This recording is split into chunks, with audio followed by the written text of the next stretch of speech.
नमस्कार, मैं राहुल नागपाल और आप देख रहे हैं बोल 85 और दलित नोट पावर की ये साझा पेशकश।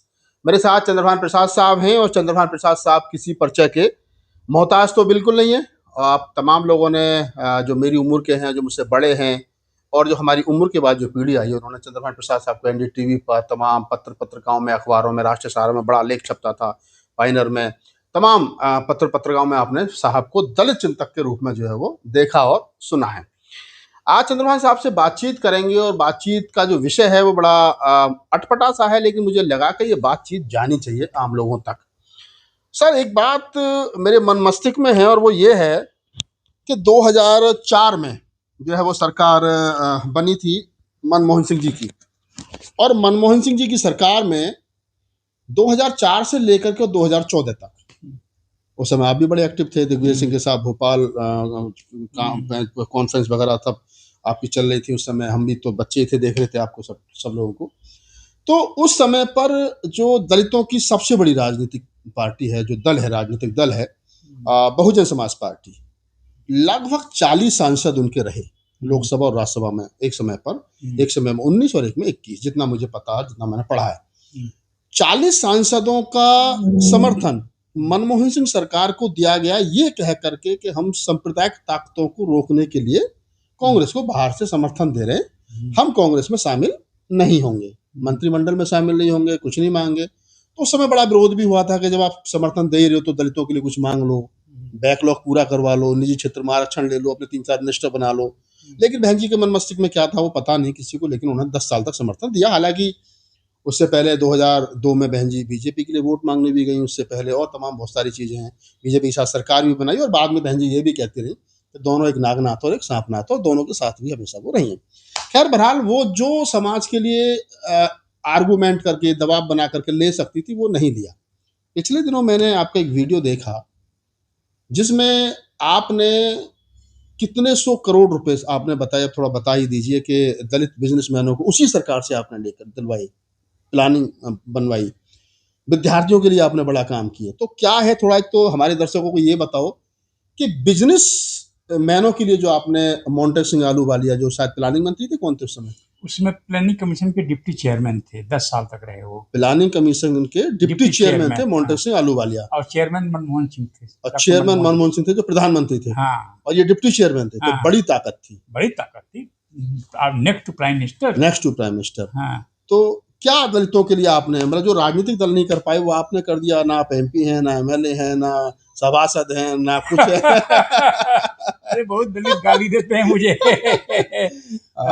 देखिए, भोपाल कॉन्फ्रेंस में जो एक ही एजेंडा था जो हम लोगों ने मांग किया, दिग्विजय सिंह साहब थे, कि सरकारी सप्लाई में दलित और आदिवासियों का आप कुछ आरक्षण कर दीजिए। अच्छा, मतलब सरकारी सप्लाई बोले तो सर, जैसे सरकारी जो चीजें खरीदती हैं। अच्छा, जो सरकार चीजें खरीदती है, जैसे वहाँ पर, हाँ, जब अनडिवाइडेड मध्य प्रदेश में 4,500 अनुसूचित जाति जनजाति के छात्रावास थे। 4,500। तो हमने टूर किया था पूरे राज्य का, जो 15-20 दिन का टूर था। हमारी वाइफ भी साथ में थी। तो हम छात्रावासों में गए तो हमने देखा कि बच्चों को tooth brush, hair oil, washing और नहाने का साबुन, तकिया, बिस्तर, बेड, सुबह ब्रेकफास्ट, दोपहर लंच, शाम को ब्रेकफास्ट, डिनर, ये सब मिलता था। अरबों रुपए की सप्लाई थी। तो हमने कहा कि एक तो इसका खाना इम्प्रूव होना चाहिए। जो हाई स्कूल तक स्कॉलरशिप सरकार देती है, इसको आप बढ़ा दीजिएगा। अगर 12 रुपए मिल रहा है प्राइमरी में, तो 25 रुपए कर दीजिए।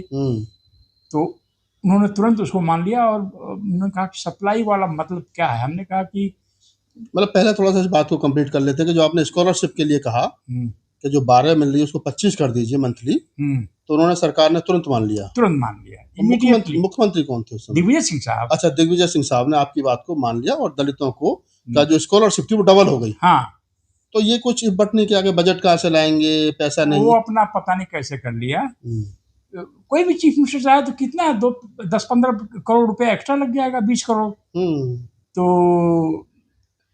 फिर हमने कहा कि जो सप्लाई हो रही है, जो अम्बेडकर छात्रावासों में सप्लाई है, SC/ST छात्रावासों में सप्लाई है, हाँ, उसमें जो सामान की सप्लाई सरकार कर रही है, हाँ, उसकी खरीद में दलितों का हिस्सा होना चाहिए। आप फिक्स कर दीजिए। तो दलित और आदिवासी, मैं समझता हूँ उसमें पॉपुलेशन 36% थी, इन्होंने 30% अनाउंस कर दिया 13 जनवरी 2002 को। 13 जनवरी 2002 को दिग्विजय सिंह साहब ने घोषणा कर दी कि SC/ST छात्रावास में जितना सप्लाई होगा उसमें से 30% सप्लाई दलित समाज के लोग देंगे, दलित आदिवासी समाज के लोग देंगे, जिससे कि उनको बिजनेस मिलेगा। और 1.5 साल उन्होंने फिर एक टास्क फोर्स बनाया कि समाज कल्याण विभाग से के अलावा बाकी जगह भी ये काम कैसे हो सकता है। एक टास्क फोर्स बनी इंटेलेक्चुअल्स की, जो रिपोर्ट अपनी दी बाद में। 1.5 साल में करीब 80 करोड़ का सप्लाई हो चुका था। 1.5 साल में 80 करोड़ की छात्रावासों में सप्लाई दलित बिजनेसमैनों ने कर दी थी, दलित आदिवासी दोनों। 80 करोड़ रुपए की सप्लाई दलित और आदिवासी समाज ने की। अगर 10% का भी मार्जिन रहा होगा 80 करोड़ में, तो 8 करोड़ शुद्ध रूप से दलितों के घर में कमाई जो है वो चंद्रभान प्रसाद साहब के प्लानिंग के तहत सरकार पर मैं बदनाम हो गया। चारों तरफ दलित इंटेलेक्चुअल्स ने, मिशनरीज ने फैला दिया कि जब हम सत्ता के करीब पहुंच रहे हैं, उस समय दलितों का दिग्विजय सिंह और चंद्रभान प्रसाद बनियाकरण कर रहे हैं, बिजनेसमैन बना रहे, नेता नहीं बनने दे रहे हैं। हाँ, मेरा आर्गुमेंट ये था कि मैंने मनुस्मृति तब 1 ही 2 बार पढ़ी थी कि मनुस्मृति में दलितों को धन संचय की मनाही है। और द्विज समाज के लिए मनुस्मृति से यह आदेश है कि आप यदि व्यक्ति हैं तो आपका धर्म है वो जो है क्या बोलते हैं, धन अर्जन करना है, पुरुषार्थ करना है। पुरुषार्थ में 3 सेगमेंट हैं। एक का सेगमेंट है धन पैदा करना। अछूत के लिए आदेश है कि गधे और कुत्ते ही इनके धन होंगे। अच्छा, मतलब अछूतों के लिए धन के रूप में गधे और कुत्ते होंगे मैक्सिमम। तो मैं कहा कि दलित करोड़पति क्यों नहीं हो सकते। उसमें दलित पूंजीवाद कहने में भी डर लगता था। दलित करोड़पति का नारा दिग्विजय सिंह साहब ने दिया। दलितों में बदनाम हो गया, इसलिए मैं 20 साल चुप बैठ गया। तो दलित समाज में ये इतनी हाईली सोशल इंजीनियरिंग हुई है कि जो भी दलित समाज के हित की बात करेगा वो बदनाम हो जाएगा। आपने 1-2 काम किए, जितना मैं समझ पा रहा हूँ अभी तक की बातचीत में, कि पहला तो ये कि आपने दलितों में बिजनेसमैन, व्यापारी वर्ग तैयार करने की कोशिश की कि हमारे लोग व्यापार की तरफ आएं। उसका पहला फायदा ये हुआ कि 80 करोड़ की सप्लाई आपके कहे अनुसार आदिवासी और दलितों को मिली, और मैं 10% का मार्जिन मान लूं तो 8 करोड़ शुद्ध मुनाफा दलितों के घर में पहली बार बिना नौकरियों के अलावा बिजनेस से गया। दूसरा, आपने ये किया कि जो मनुस्मृति दलितों को, अछूतों को पैसा रखने की मनाही करती है और ये कहती है कि अछूतों का जो धन है वो कुत्ता और गधे ही होंगे, इसी को पालें ये और इसी से अपना दिनचर्या चलाएं, तो आपने कहीं ना कहीं मनुस्मृति को भी चैलेंज किया कि दलित करोड़पति क्यों नहीं हो सकता है। तो एक दलितों ने तो हमको चैलेंज किया फिर। हाँ, मतलब एक तरफ तो आप दलितों के भी निशाने पर आ गए कि हमको लाला बना रहा है, हमारे समाज को लाला बना रहा है, और दूसरा तरफ हिंदुओं के भी समाज उस पर आ गए कि अच्छा मनुस्मृति के खिलाफ काम कर रहा है। तो दोनों तरफ से आपको गालियां पड़ी। हाँ। और फिर मैं मानटेक सिंह साहब से कहा कि एक तो कि अपने लोगों को पद्मश्री वगैरह मिलना चाहिए, अपनी बिजनेस पर्सन्स को, और एक दलित वेंचर कैपिटल फंड होना चाहिए जिसमें दलित बिजनेसेस को में सरकार इन्वेस्ट करे। तो उन्होंने कहा कि आप अगला बजट सुनना, आप दिन भर जो बजट प्रेजेंट करेंगे चिदम्बरम साहब, आप सुनना उसको। अच्छा, मतलब आपकी मोंटेक सिंह आलूवालिया साहब से बात हो रही है। हाँ। आपने सुझाव दिया कि दलितों के लिए कुछ फंड होना चाहिए, बिजनेसमैनों के लिए। हमने कहा कि आप मुर्गी पालन, बकरी पालन, सुअर पालन, छोटी छोटी चीजों के लिए आपने दे रखा है 10,000 15,000। हमने उनको बताया कि किस तरह से national schedule caste finance and development corporation में आप 25-30 हजार के टर्नओवर वाले दलितों को आपने वो बना रखा है, आपकी सरकार ने वो रोल मॉडल बना रखा है। हमने कहा क्या 55 वाले की इनकम टर्नओवर इससे अधिक होता है एनुअल। तो दलितों की एक बहुत बड़ी कॉन्फ्रेंस लुधियाना में थी, तो मैंने कहा मुझे तो रहना पड़ेगा, कोई खास बात होगी। तो सब लोग गए, मैं नहीं गया। फिर जब उन्होंने कहा कि schedule caste venture, Dalit venture, schedule caste venture capital fund बनेगा और 200 करोड़ रुपए एलोकेट हुए। अच्छा, मतलब उसमें प्लानिंग के तहत वो हुआ। और फिर चिदम्बरम साहब जो फाइनेंस मिनिस्टर थे, उन्होंने सदन में घोषणा की कि दलितों के लिए 200 करोड़ रुपए जो बिजनेस करने के लिए दिया जा रहा है। हाँ, उसमें से हम समझते हैं कि करीब बाद में मोदी गवर्नमेंट ने भी उसमें पैसा डाला, तो करीब 300 करोड़ रुपए उसमें अभी भी इस समय है। हाँ, अभी है उसमें। हाँ, और 300 करोड़ रुपए बंट गए करीब 190 बिजनेसमैन पर्सन के बीच में। 190 पर्सन को 300 करोड़ बट चुके हैं अब तक। हाँ, और 300 करोड़ से अधिक उस फंड में भी पड़ा है। तो चंद्रभान साहब की उपलब्धि ये भी है कि उस समय की सरकार को जिन लोगों ने 40 सांसदों का समर्थन दिया, उन्होंने शायद सरकार के साथ बैठ करके प्लानिंग नहीं की थी कि हमारे समाज के लिए ये कर दो, लेकिन चंद्रभान साहब की उपलब्धि उसी मनमोहन सिंह सरकार को है जिन्होंने लिया उससे। जिन्होंने दिया उन्होंने नहीं लिया, उन्होंने क्या लिया वो पर्दे के पीछे की बात है।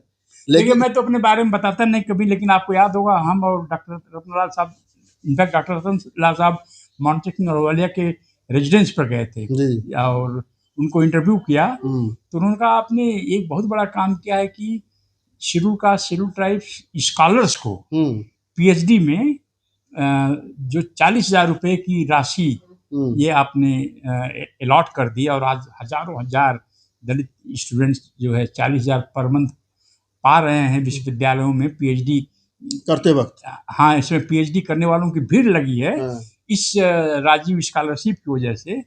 कैसे आपके दिमाग में आया? तुमको एक चंद्रभान प्रसाद बैठे हैं, इन्होंने जो कहा हमने कर दिया। अब मुझे नहीं मालूम कि मैंने कब कहा, कितना कहा, मैंने कोई पेडिशन तो दिया नहीं, लेकिन मैं बातें करता रहता हूँ।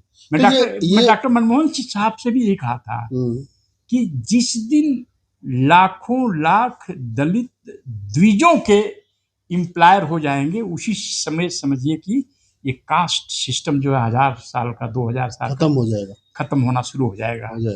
तो वो मुस्कुरा रहे थे। तो ये सब चीजों की डिमांड दलितों में नहीं है। राजनाथ सिंह के बीजेपी के गवर्नमेंट से जब हम लोग लड़ रहे थे लखनऊ में, तो अल्टीमेटली राजनाथ सिंह मुख्यमंत्री थे अपने, कल्याण सिंह मुख्यमंत्री थे, राजनाथ सिंह साहब वो शिक्षा मंत्री थे। तो उन्होंने कहा, मैं लखनऊ जेल में था, बहुत मेरी पिटाई हुई थी 20 या 19 फरवरी 2090 या 91 को। तो हम उन्नाव जेल में बंद थे, हमारे लोग रायबरेली जेल में बंद थे, बाराबंकी जेल में बंद थे, लखनऊ जेल में बंद थे। मैं तो 57 डेज बंद था। समान शिक्षा क्या आंदोलन था? दलित शिक्षा आंदोलन। दलित शिक्षा आंदोलन। उसमें डिमांड क्या थी दलित शिक्षा आंदोलन में? उसमें ये था कि जो स्कॉलरशिप का रेट है उसको जो है इन्फ्लेशन की इंडेक्स से जोड़ दिया जाए। हमने 1947 से लेके अब तक स्कॉलरशिप का जो रेट है, अगर उसको महंगाई से, जैसे कर्मचारियों की सैलरी में लगता है उसमें से, हाँ, जोड़ दिया जाए तो आज हाई स्कूल में 6,000 रुपये मिलने चाहिए एक स्टूडेंट को। तो राजनाथ सिंह ने कहा कि आप उस समय जो उनके वेलफेयर मिनिस्टर थे, नाम भूल रहा हूँ, अच्छे आदमी थे, वो बीजेपी के थे। उन्होंने कहा, प्रसाद जी आप तो इतने पढ़े लिखे हैं, पता नहीं आपको मालूम है कि नहीं, कक्षा 1 से हाई स्कूल तक स्कॉलरशिप का रेट और डिस्ट्रीब्यूशन स्टेट गवर्नमेंट करती है, और 11th से लेके आगे पीएचडी तक इंजीनियरिंग मेडिकल में सब सेंट्रल गवर्नमेंट करती है। हम तो केवल एक पोस्ट ऑफिस है जो डिस्ट्रीब्यूट करते हैं, उसको स्टूडेंट्स तक पहुंचाते हैं, फ्रीशिप का पैसा और स्कॉलरशिप का। तो हम हाई स्कूल तक का बढ़ा दे रहे हैं। उन्होंने कुछ बढ़ाया होगा मुझे लगता है। पर दूसरी हमारी डिमांड थी कि जितने एडेड स्कूल्स हैं, हाई स्कूल और इंटरमीडिएट, इसमें शेड्यूल कास्ट के टीचर कहीं दिखाई पड़ते ही नहीं है। जिस स्कूल में मैं पढ़ा था उसमें एक भी शेड्यूल कास्ट का टीचर नहीं। और मेरी जो 1975 में हाई स्कूल पास किए होंगे, उनसे पूछिए कोई शेड्यूल कास्ट का टीचर है कि नहीं, कहीं नहीं थे। तो राजनाथ सिंह ने कहा कि जेल एडीएम साहब थे दिवाकर जी, उनके माध्यम से कहा अगर नाम प्रसाद जेल से बाहर आ जाए, तय कर मान लें, तो हम एक 1500 पोजीशंस निकाल के एडवांस में विज्ञापन दे के कानून बना के इसको परमानेंट भर्ती अभियान में डाल देंगे। तो मैं मान गया और जो है 1500 विज्ञापन आ गया और 1500 टीचर लग गए, टीचर्स की हाई। ये बड़ी उपलब्धि रही कि बच्चों का वजीफा भी बढ़ गया। अरे तो सुनिए, इसका मुझे सेक्रीफाइस क्या करना पड़ा। मैं जेएनयू में अपनी सारी चीज छोड़ के आया था। जब ये मैंने कहा कि यार कोई पार्टी शार्टी की बात क्या, इन्होंने किया है तो राजनाथ सिंह का स्वागत करते हैं। स्वागत करने के लिए जो है मंच बना और हम लोग गए फूल माला लेने के लिए। इसी बीच जो है हमें लगता है गाजीपुर, जौनपुर वगैरह से बच्चे आए, उसमें बीएसपी के लोग ज्यादा थे, मिल के जो है हुल्लड़बाजी शुरू कर दिया। और कुछ उसमें अफसर भी इन्वॉल्व थे। सलमान प्रसाद को बीजेपी ने खरीद लिया है, 200-300 करोड़ रुपए दे दिए होंगे, कुछ दे दिया होगा। तो वो जो है स्वागत समारोह रद्द हो गया। लेकिन आज हजारों हजार की संख्या में दलित टीचर इंटरमीडिएट कॉलेज में हैं, हाई स्कूल इंटरमीडिएट में जो एडेड हैं। गवर्नमेंट वाले में तो पहले ही था, लेकिन गवर्नमेंट के कुछ ही स्कूल हैं। फिर यही प्रोविजन डिग्री कॉलेज में एक्सटेंड हुआ। तो ये सब चीजें कहने के लिए मैं कभी नहीं कहता हूं, लेकिन जो आरएसएस पर ही मेरा डाउट है। इन्होंने दलितों में एक ऐसा वर्ग तैयार किया है कि जो थोड़ी सी भी दलित के पक्ष में बात करेगा, ये छोटी मोटी चीजें, ये सब छोटी मोटी चीजें हैं ना, वजीफा, नौकरी, स्कॉलरशिप, ये सब छोटी छोटी चीजें हैं ना। बड़ी चीज तो हम जब सत्ता आएंगे, कब्जा कर लेंगे पार्लियामेंट पर, असेंबली पर, ही वो बड़ी चीजें हैं। तो हम तो बड़ी चीज कोई नहीं कर पाए। आप एक बात अधूरी रह गई पीछे, जिसमें हम बात कर रहे थे, फिर उन्होंने दूसरा टॉपिक छेड़ दिया। ये भी कंप्लीट होना जरूरी था, ताकि पता चले कि दलित शिक्षा नीति पर, जिस पर चंद्रभान साहब 57 दिन तक जेल में रहे, और आज हजारों हजार जो शेड्यूल कास्ट के टीचर हैं एडेड कॉलेजों में, तो उसमें चंद्रभान प्रसाद साहब का बहुत बड़ा रोल है, हाथ है। तो उसके लिए आभार, धन्यवाद आपका हमारे चैनल की तरफ से। लोगों दलित शिक्षा आंदोलन के स्टूडेंट 10-10 हजार इकट्ठा हो जाते थे लखनऊ में। मैं थोड़ा सा पीछे सी बातचीत में आपको लेके चल रहा हूँ। जैसे मोंटेक सिंह आलूवालिया ने कहा कि चंद्रभान जी आए थे, उन्होंने कहा कि इनको इतना कर दीजिए स्टूडेंट्स के लिए 40,000 रुपये, तो वो हमने कर दिया। इतनी उससे पहले जो दलित समाज के बच्चे पीएचडी करते थे उनको पैसा नहीं मिलता था। नहीं, उस समय जो फेलोशिप का एक सिस्टम है जिसको बोलते हैं जेआरएफ, जूनियर रिसर्च स्कॉलरशिप, जो नेट पास करते हैं उनको मिलता है, उसमें आरक्षण है शेड्यूल कास्ट, शेड्यूल ट्राइब्स का। लेकिन यह अलग से शेड्यूल कास्ट जो वेलफेयर डिपार्टमेंट है गवर्नमेंट ऑफ सेंट्रल गवर्नमेंट का, अब आजकल उसको बोलते हैं शेड्यूल कास्ट एम्पावरमेंट मिनिस्ट्री, क्या बोलते हैं, इसका पैसा उसमें आया।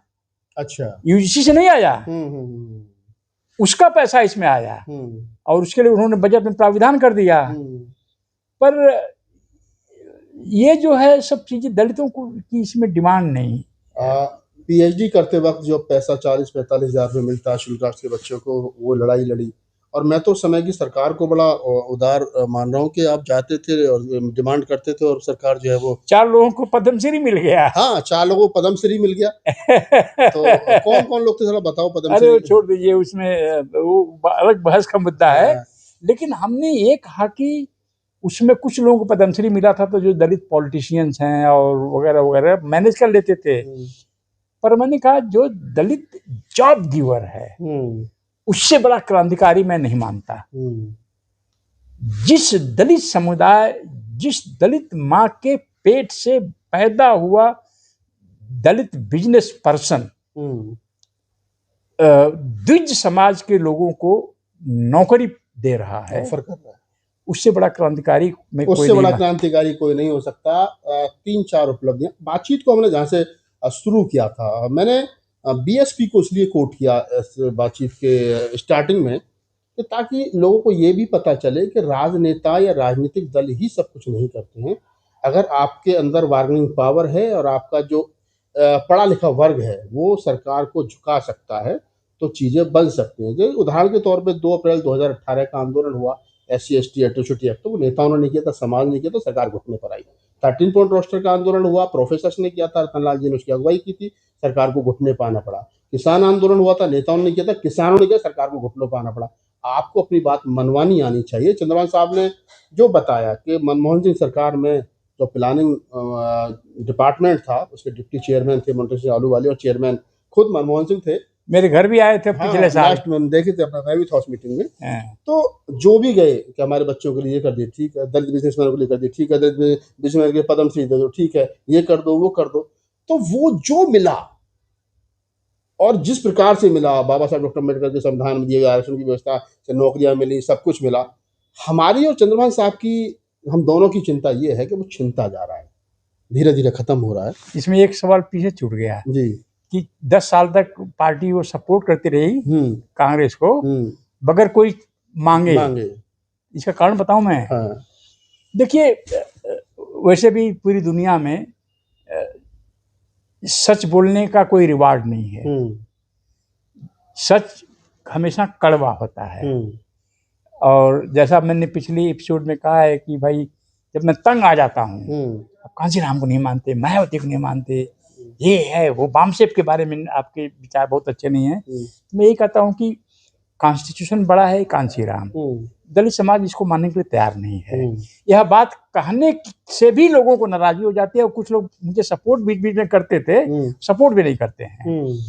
तो बामसेफ का जो आइडियोलॉजिकल इकोसिस्टम है उसमें छोटे छोटे राइट्स जो है उसमें नहीं है, और जो बाबा साहब अम्बेडकर का जो पूरा इकोसिस्टम है उसमें छोटे छोटे छोटे राइट्स को मिला करके एक बड़ा समुद्र बनता है।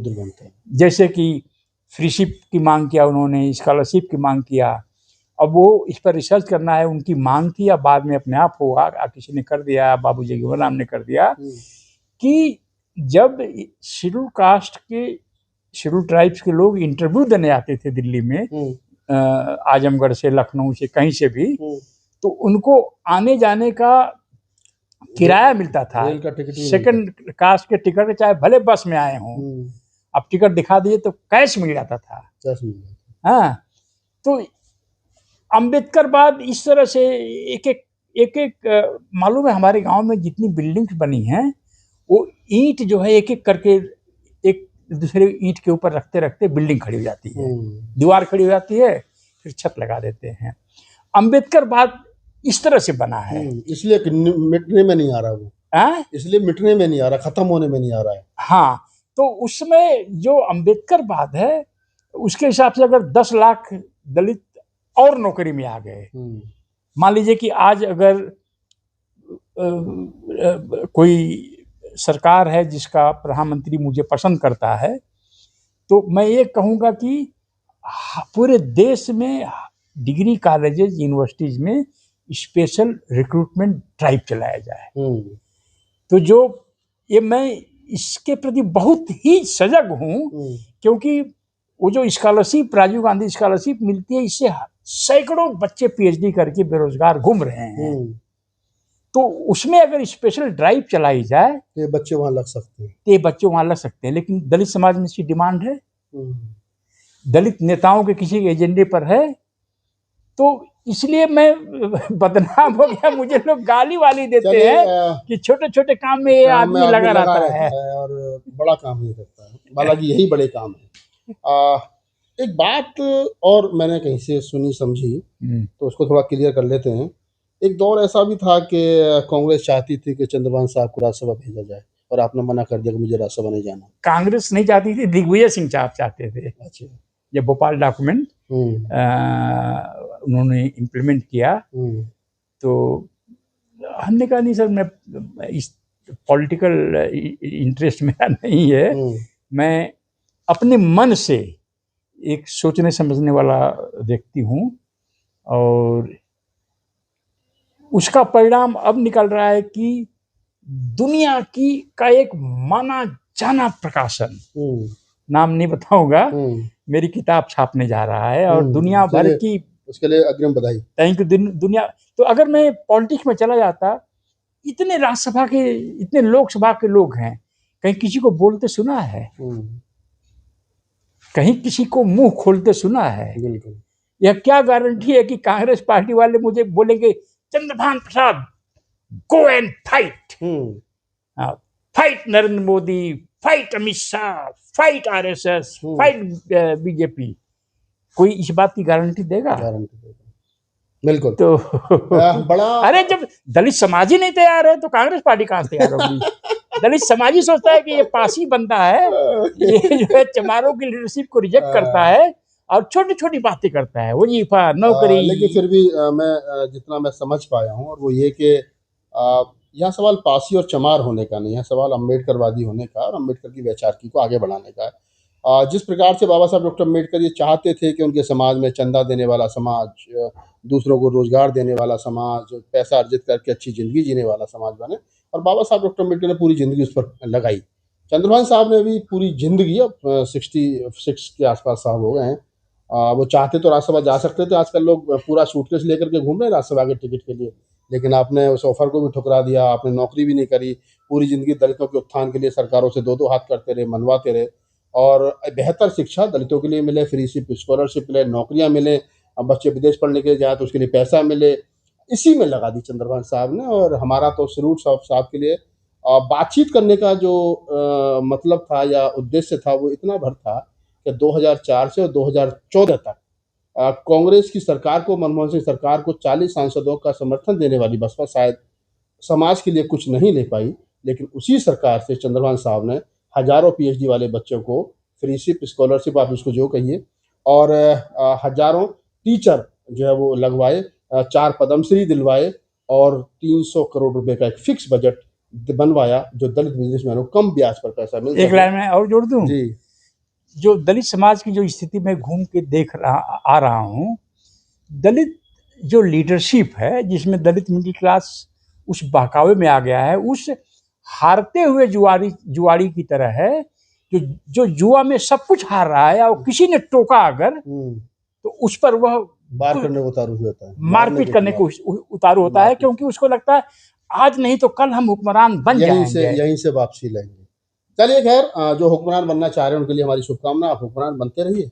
चंद्रभान साहब जैसे 100-200 लोग और होने चाहिए, ताकि कुछ लिखने पढ़ने का भी काम हो, कुछ रिसर्च का भी काम हो। और मैं लोगों से अपील करता हूँ कि चंद्रभान साहब जैसे लोगों का ख्याल रखिए। 100 साल के बाद में कोई इस तरीके का थिंकर, रिसर्चर पैदा होता है समाज में 50 साल के बाद में, जो समाज के लिए जीवन समर्पित कर दे। इस पूरी बातचीत के बारे में क्या बातचीत है तो आप कमेंट सेक्शन में बता ही दीजिए।